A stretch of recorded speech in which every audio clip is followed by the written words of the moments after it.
ദിവ്യാത്മാക്കൾക്കെല്ലാം വിനീതമായ നമസ്കാരം.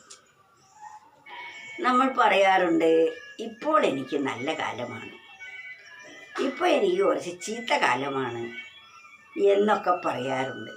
പക്ഷെ കാലം നല്ലതോ ചീത്തയോ ഇല്ല. വാസ്തവത്തിൽ നാം ചെയ്യുന്ന കർമ്മത്തിനനുസരിച്ച ഫലം കാലത്താൽ ലഭിക്കുന്നു.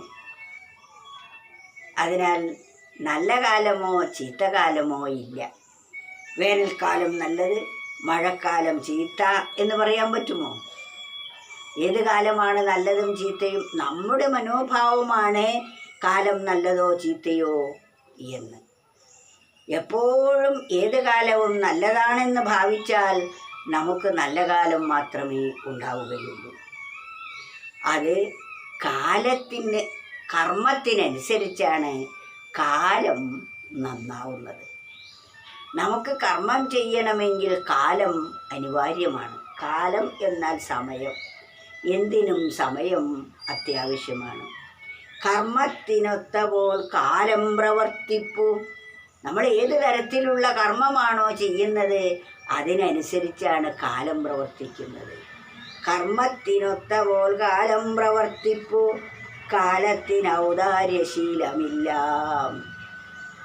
കാലം നമുക്ക് നല്ല കാലം വന്ന് സുഖകാലം വരുന്നു, എല്ലാം അനുകൂലമായി വരുന്നു എന്ന ഔദാര്യമൊന്നും കാലത്തിനില്ല. അതിനനുസരിച്ച് കർമ്മം ചെയ്താൽ കർമ്മം നമുക്ക് വളരെ നല്ല ഫലത്തെ തരും. കാലമാണ് ആ ഫലത്തെ എത്തിച്ചു തരുന്നത്. കർമ്മത്തിനൊത്തപ്പോൾ കാലം പ്രവർത്തിപ്പൂ. കാലത്തിന് ഔദാര്യശീലമില്ല. കാലത്തിലെല്ലാം നിഴലിക്കും നിശ്ചിത കാലം നിലനിന്നു മാഞ്ഞുപോകും. കാലത്താലെല്ലാം ഒരു പുഷ്പം ചെടി നമ്മൾ നട്ട ഉടനെ പൂവും കായും ഉണ്ടാവുകയില്ല. അതിന് കാലം വേണം.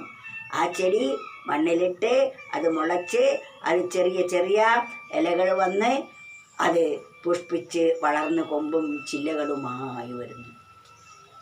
അത് കാലം കൊണ്ടാണ് വളരുന്നത്, കാലം കൊണ്ടാണ് അത് തളരുന്നതും, കാലം കൊണ്ടാണ് അത് നിലനിൽക്കുന്നതും. അതുപോലെ നമ്മുടെ ജീവിതവും അപ്രകാരം തന്നെ. ഈ പ്രപഞ്ചത്തിൽ കാലം അനിവാര്യമായ ഒരു ഘടകമാണ്. നല്ല കാലം നമുക്ക് വേണമെങ്കിൽ നല്ല കർമ്മം നമ്മൾ ചെയ്യണം. കർമ്മത്തിനനുസരിച്ചാണ് കാലം നമുക്ക് വന്നു ചേരുന്നത്. അതാണ് കർമ്മത്തിനൊത്തപ്പോൾ കാലം പ്രവർത്തിപ്പൂ. കാലത്തിന് ഔദാര്യശീലമില്ല. ഒന്നും ചെയ്യാത്ത ഒരാൾക്ക് കാലം എല്ലാം എത്തിച്ചു തരികയില്ല. വേണ്ടത് വേണ്ടപ്പോൾ ചെയ്യുന്നവർക്ക് വേണ്ട ഫലം കാലം എത്തിച്ചു തരും. കാലത്തിന് അങ്ങനെയുള്ള ഔദാര്യമൊന്നും ഇല്ല, ക്രൂരതയും ഇല്ല. കാലത്തെ കർമ്മത്തിനൊത്തപ്പോൾ കാലം പ്രവർത്തിപ്പൂ. കാലത്തിന് ഔദാര്യശീലമില്ല. കാലത്തിലെല്ലാം നിഴലിക്കും നിശ്ചിത.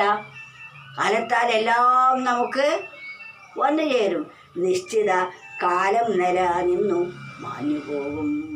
നിശ്ചിതമായ കാലം കഴിഞ്ഞാൽ ആ കർമ്മത്തിൻ്റെ ഫലമെല്ലാം കൊഴിഞ്ഞു പോകും. നമ്മുടെ ശരീരവും അപ്രകാരം തന്നെയാണ്. ശരീരത്തിന് വേണ്ട പോഷകമൂല്യങ്ങളടങ്ങിയ ഭക്ഷണം കൊടുത്താൽ ശരീരം ആരോഗ്യത്തോടു കൂടിയിരിക്കും. കാലമാണ് ആരോഗ്യം തന്നത് എന്ന് പറഞ്ഞാൽ ശരിയാവില്ല. ആ കർമ്മം നമ്മൾ ചെയ്യണം. ശരീരത്തെ നിലനിർത്താൻ ആവശ്യമായ ഘടകങ്ങളൊക്കെ, അതിന് വ്യായാമവും നല്ല ഭക്ഷണവും വിറ്റാമിനുകളുമൊക്കെ അടങ്ങിയ ആഹാരം കൊടുത്താൽ അത് രോഗം കൂടാതെ ആരോഗ്യത്തോടുകൂടി നിലനിൽക്കുന്നു. അത് ആരോഗ്യത്തെ തരുന്ന കാലത്താലാണത് വന്നു ചേരുന്നത്. കാലം ആർക്കും വെറുതെ ഒന്നും കൊടുക്കുന്നില്ല. നാം ചെയ്യുന്ന കർമ്മത്തിനനുസരിച്ച് ഫലത്തെ തരുന്നത് കാലമാണ്. കാലം കൊണ്ടാണ് അതിൻ്റെ ഫലം എത്തിച്ചേരുന്നത്. കർമ്മത്തിനൊത്തപ്പോൾ കാലം പ്രവർത്തിപ്പൂ. കാലത്തിന് ഔദാര്യശീലമില്ല. കാലത്തിലെല്ലാം നിഴലിക്കും നിശ്ചിത.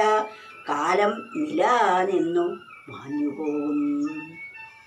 എല്ലാ ഫലങ്ങളും തീരുമ്പോൾ അത് മാഞ്ഞു പോകുന്നു. കാലത്താൽ തന്നെ മാഞ്ഞു പോകുന്നു.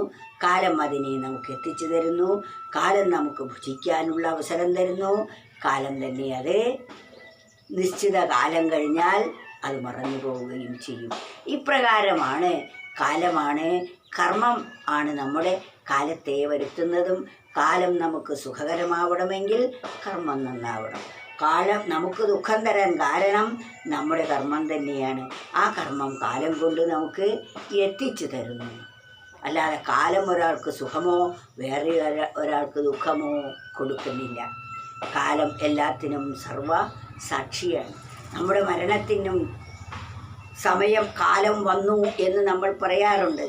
കാലൻ വന്നു എന്നാണ് പറയുന്നത്. കാലൻ അല്ല വരുന്നത്, കാലം ആണ്. നമുക്ക് ഈ ശരീരം ജീർണിക്കേണ്ട സമയമായി. ആ സമയമാവലാണ് കാലൻ വന്നു എന്ന് പറയുന്നത്. ജീവനെ എടുക്കുന്നത് കാലനാണ് എന്നും ആ കാലൻ അതിനെ കൊണ്ടുപോകുന്നു എന്നെല്ലാം നമ്മൾ പറയാറുണ്ട്. കാരണം ഈ ശരീരം പറ്റാതെയാകുമ്പോൾ സമയം ഇതിനെ ജീർണിപ്പിച്ച് ഇതിനെ പഞ്ചഭൂതങ്ങളായി തന്നെ രൂപാന്തരപ്പെടുത്തുന്നു എന്നതാണ് വാസ്തവം. അങ്ങനെയാണ് കാലവും കർമ്മവും നമ്മെ നിലനിർത്തിക്കൊണ്ടിരിക്കുന്നു.